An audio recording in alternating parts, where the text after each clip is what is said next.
फजर की नमाज का नाम फजर क्यों है, जोहर की नमाज का नाम जोहर क्यों है, इन सारी नमाजों के असर, मगरिब, इशा, वितर, जुमा, इन नमाजों के ये वाले नाम क्यों रखे गए, इसकी वजह क्या है, अक्सर लोगों को ये नहीं पता, इसकी तफसील हमने सुननी है।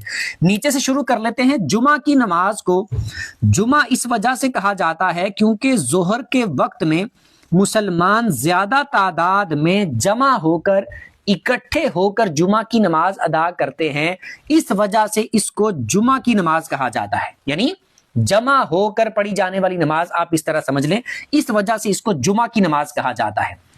वितर की नमाज को वितर इस वजह से कहा जाता है, इसका नाम वितर इस वजह से है कि वितर अरबी में बोलते हैं ताक को।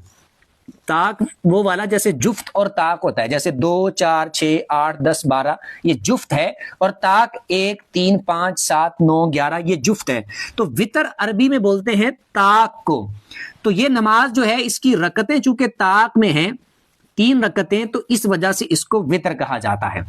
इशा की नमाज को इशा इस वजह से कहा जाता है क्योंकि इशा अरबी में बोलते हैं रात की तारीकी को। रात की तारीकी का वो हिस्सा कि जब रात शुरू होती है, तो ये नमाज उस टाइम में पढ़ी जाती है, इस वजह से इसको इशा की नमाज कहा जाता है। मगरिब की नमाज को मगरिब इस वजह से कहते हैं कि मगरिब कहते हैं सूरज गरूब होना, सूरज का डूबना।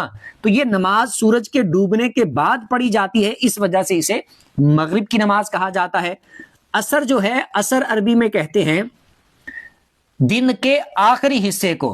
तो ये नमाज जो है दिन के आखिरी हिस्से में पढ़ी जाती है, जब दिन खत्म होने वाला होता है, इस वजह से इस नमाज को असर की नमाज कहते हैं। और जोहर जो है, ये अरबी में दोपहर को कहते हैं, और ये नमाज दोपहर के वक्त पढ़ी जाती है, इस वजह से इसे जोहर की नमाज कहते हैं।